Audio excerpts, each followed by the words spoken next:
if you're watching this, then you're just like us at TechCabal.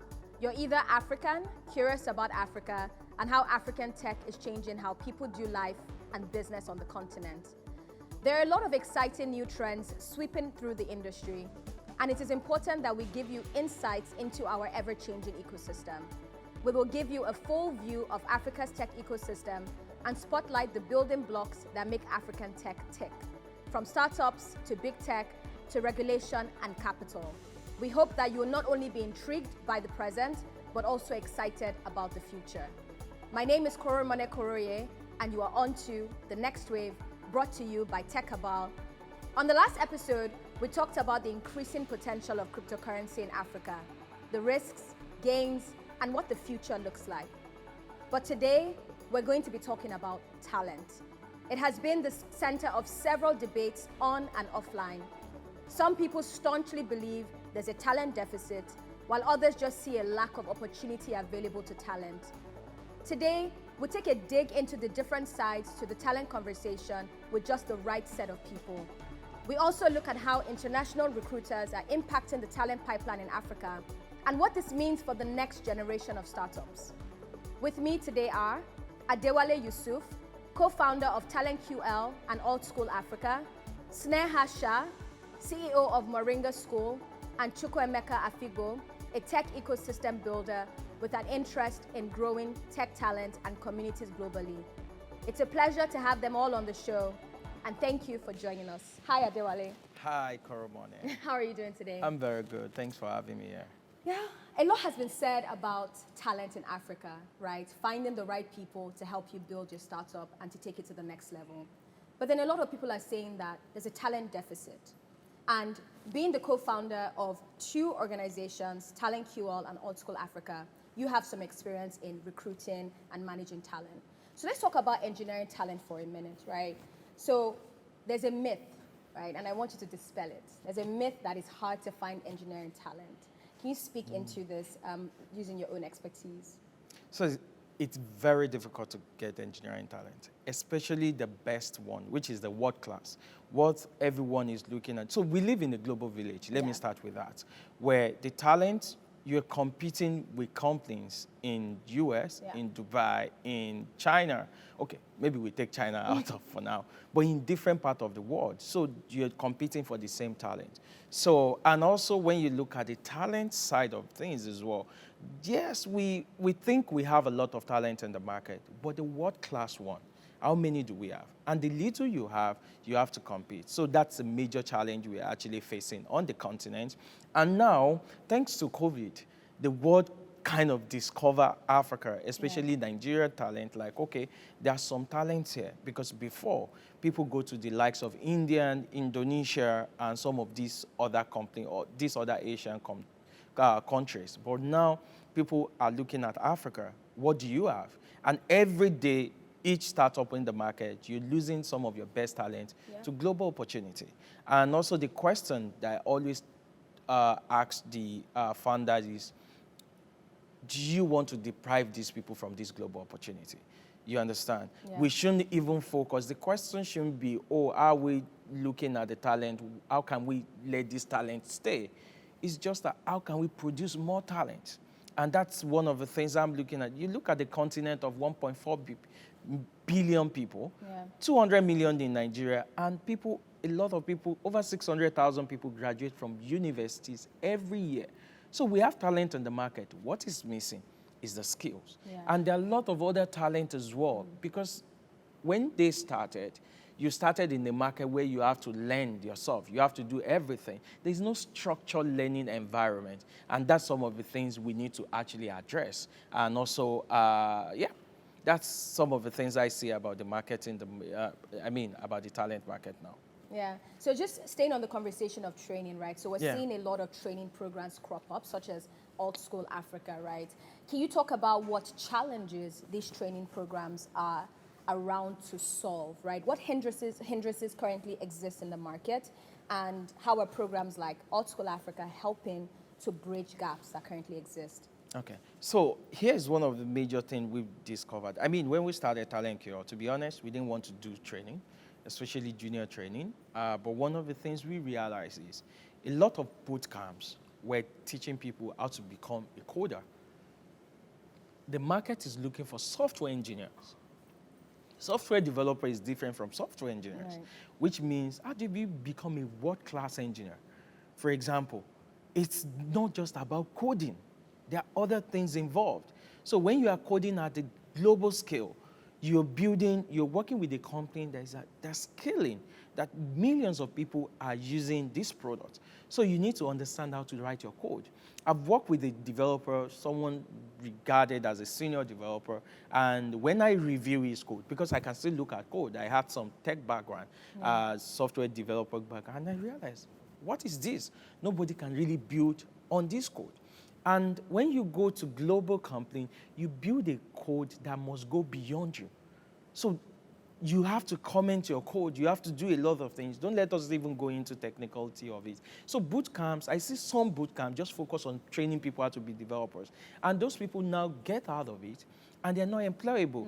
TalentQL's job. So right now we have a client, one of the biggest clients in the world, biggest bank in the world, that we are to give 250 engineers to this year. You understand? But to employ this, and they're not even looking for the very high experience. They're just looking for 2 years plus. But to get these people, it's difficult. And I'm talking of deals of £70,000. But how do you want to get people? Because a lot of people in the market, they don't understand what class.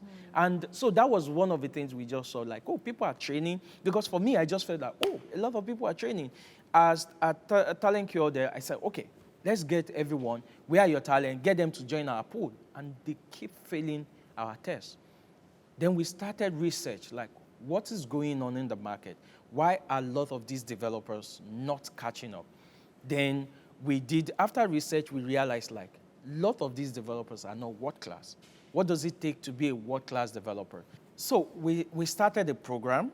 After our research, we started a program that was for 6 months. I remember we were in TechStar program then.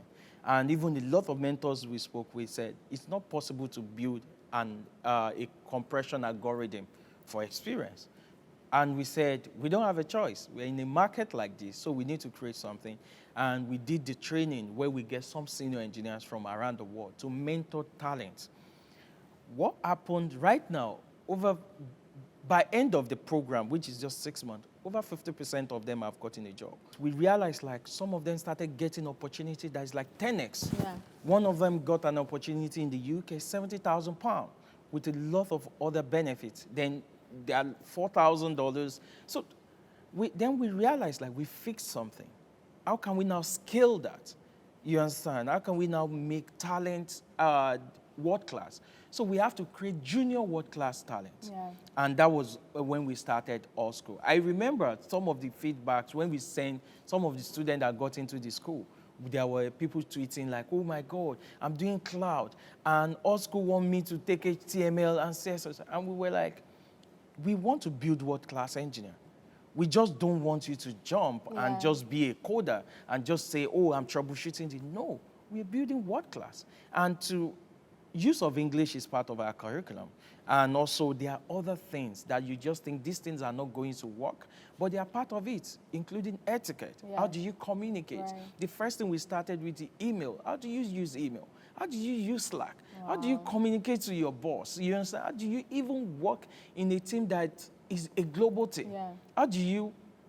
When do you make some jokes? Because what you think is acceptable here is not acceptable somewhere else, because it's about culture. Then we started building, so that's why our school is focusing on junior world-class engineer. And those are some of the things we need to even look at the boot camp. I know in the near future, we even will be helping a lot of boot camps to look at their curriculum so we can help them shape the talent. Because this is not about competition. When you have a population of 1.4 billion people with 60% under the age of 25, it's a ticking time bomb.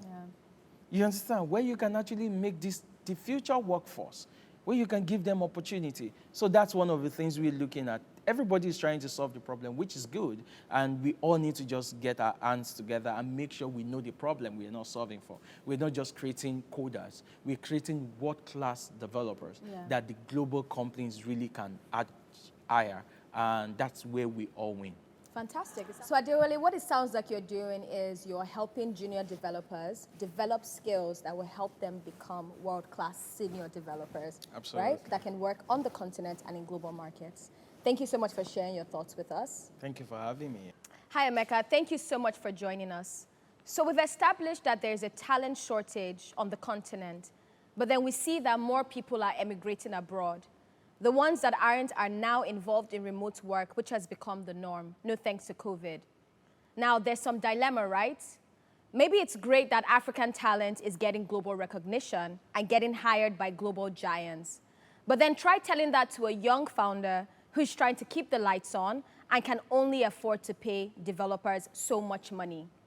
What is the balance between talent as an export and talent as a need, especially when you consider companies like Andela that are into the business of outsourcing talent to not just local startups, but global clients? Please share your thoughts with us.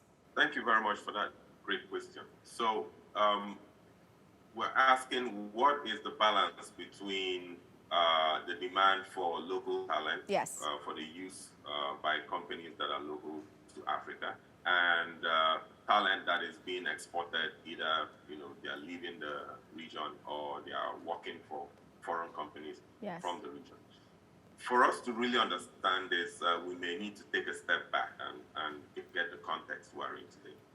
So first thing is that there's a global explosion of tech in the world today. We now live in a world where any company that wants to be globally or regionally relevant has to become a tech or digital company, right? Regardless of your sector, whether you're in banking, telecoms, logistics, or even commerce, right? So it's not just the software companies that are hiring tech talent right now. I remember I saw as of January this year, Airtel India, which is one of the biggest, if not the biggest telco in India, had more than 500 software engineering job openings, right? And this is a tech, not a software company. And so everybody needs tech talent today. And companies that are not able to source that tech talent locally or within themselves initially used to outsource to places like India and South Asia, right?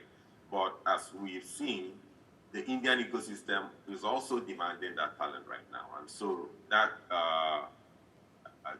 area is becoming a little bit saturated.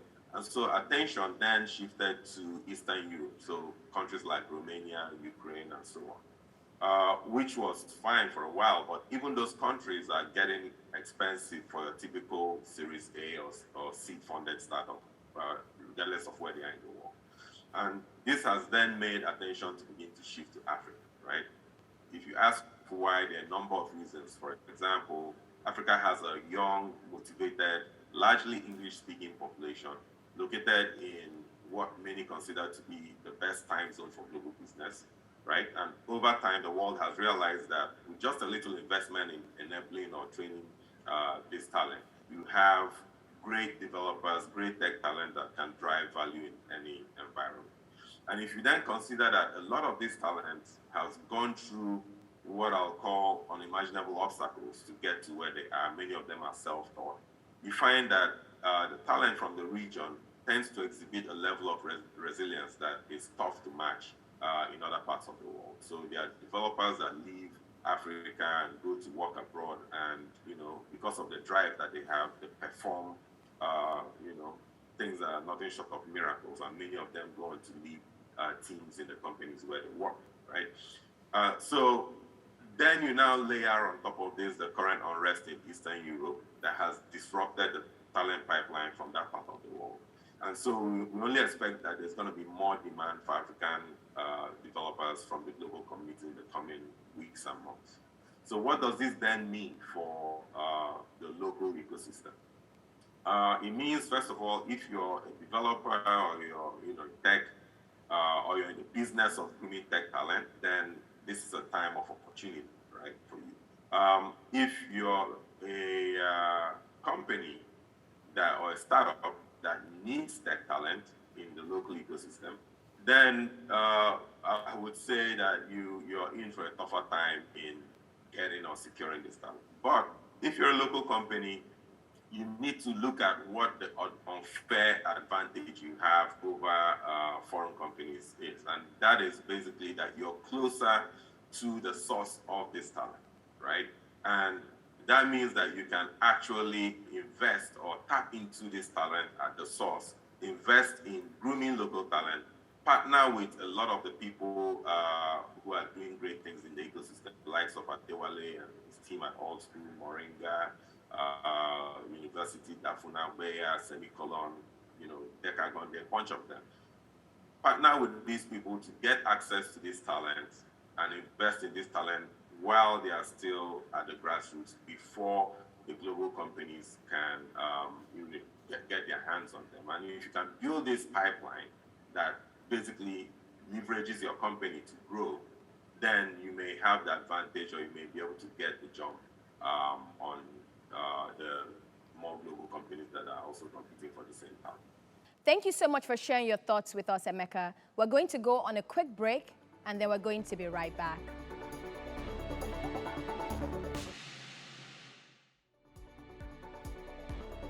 Welcome back from the break. I would like to come back to you, Emeka. And my question is this: how do we grow the continent's talent pool to match increasing global and local demand? Yeah, that is a great question. Thank you very much. So how do we grow the local talent pool to match both local and international demand? First, I like to say that, if I may borrow a popular expression, that this is a hydra-headed problem. And it cannot be solved by one silver bullet. Rather, you need a bunch of lead bullets to solve it. And I can only share just a few ideas. I'm sure there's a lot more to this. First of all, we should see this as a two-sided issue. There's the supply side, which is addressing how you increase the amount of talent available to be hired. And then there's the demand side, which is looking at how you can make sure there are enough entry-level jobs available so that these talents can get the relevant experience that will make them valuable in the local and global ecosystem, right? So it has to be a closed loop for it to be effective. On the supply side, there is the obvious long-term solution, which is that there has to be investments, not just by the government, but by the large corporations, venture capitalists, and people who have the resources in restructuring the education sector to meet the needs of the century that we are in currently. I always say that the current educational system we have in the region is at best serving the needs of the colonial era, right? And that's really what is at the root of this talent scarcity in the region, because the educational system is not producing the right amounts and quality of the talent that is needed for the jobs to be done today. And so if the government and corporates act today in investing in restructuring this educational sector, I would estimate that it will take about 5 to 10 years before we can truly begin to see the dividends, the worthwhile dividends, I must add, of this investment. And so you need some short-term interventions that will get us to that point. Thank you for sharing your thoughts with us, Emeka. Now we're going to move on to Snehar from Moringa. Snehar, let me piggyback on my last question about international recruiters. Now, we can't push aside the fact that the pay gap is near ridiculous. The national average salary for a senior software engineer is about $131,000 per year in the US. For a similar role in Kenya, the pay is about 225 Kenyan shillings. That's about $1,900. So Snehar, if local recruiters can't compete in terms of pay, how can they compete? How do they create an environment that makes employees want to stay and not to jump ship? Yes, so the question is, how can local recruiters compete in terms of pay in Kenya, for example? Yes. Which is around $1,900 a month compared to, like in the US, which is $130,000 a year, which is roughly, say, $12,000, $13,000 a month. Yeah. So there's a 10x difference in terms of pay. So I think we, first of all, need to put this in context, right? So when you look at the pay of $1,900 a month in Kenya, it is still multiple times the average salary of a worker in this part of the world, where, of course, the cost of living is different to living in global cities like in the U.S. So first of all, there's that disparity that needs to be put in context. The other thing is when we look at the demand for senior software engineers, yes, with that demand, people are willing to pay much more. But there's also demand for junior level developers. And in fact, we're actually seeing now junior level developers starting out at something like, say, up to $1,000 a month. And then as they grow in terms of experience, then that salary is also increasing quite a lot. The international roles, they are there, but they're also quite limited as far as senior developers are concerned. Locally, as we know, in the tech ecosystem, in the last few years, and which has been accelerating, there's a lot of funding coming in. So, for example, just in the last couple of years during COVID, startups have also attracted a lot of funding to the tune of $4 billion a year, and we're seeing demand created by startups who are not only attracting talent from pay, but they're also giving attractive equity or share options to also attract and retain talent as well. So there is basically a growing trend of local companies, local recruiters, trying to play ball with the international market and still attract and retain talent. Thank you for sharing your insights with us. Now let's come back to the education question. It is clear that there is an experience gap, especially with people who finished from school and are looking to transition into tech roles. Apart from this, local universities are inadequately equipped when it comes to preparing more students for the changing demands of the global workforce. Thankfully, the Alt Africas and the Moringa School scattered across the continent are tackling this in varying capacities. How can these training platforms do more to address the mismatch between talent levels and the number of opportunities available? How can they also further contribute to building the local pipeline? So first, let's try to quantify the talent levels available in the continent. Say, for example, the software developer market. So there was a really insightful report that was released last month in a partnership between Google and Accenture, trying to quantify the number of software developers that are there on the continent, which is something like 700,000, out of a population of billions. And out of that, for example, in a market like Kenya, there is only like 80,000 software developers available. When we look at opportunities, as I mentioned earlier, in terms of the tech ecosystem booming here, the demand from startups for tech talent locally, but not only that, but also global companies coming to search for Africa as the next frontier for talent, because there's a shortage in places like Eastern Europe. India, with the salary inflation, is becoming uncompetitive. So there's no question that there are still a huge number of opportunities available. And the problem is with that short quantity of the software developers available, there is poaching happening by certain companies, and then salary inflation that way. So there's definitely an opportunity for the talent to be developed much further. And also, to put these numbers into context, if you look at a market like India, every year there is like 2 million software developers being created. So you can imagine how big the size is there and how small the size of the tech talent in Africa is currently. And even a place like India, for example, is now looking to Africa to recruit software developers. So definitely, there is a mismatch out there. So how can schools like Moringa play a part in this? And there's a number of ways. So number one is in terms of relying on the traditional methods of education, where we know university education is seen to be much more theoretical, longer courses, more costly. So companies like Moringa are offering like 5-month focused boot camps to basically provide training in software development and data science. So we are making these courses to be much more affordable, and then because we are vocational training, so our courses are also aligned in terms of the market needs. We provide training not only on the sort of fundamentals of software development, but it's quite project-based. And out of our 20-week curriculum, we also provide 3 weeks worth of soft skills training, which is what employers typically also look for. So we try to make ourselves as market relevant as possible, and to try to bridge that gap between the supply and demand.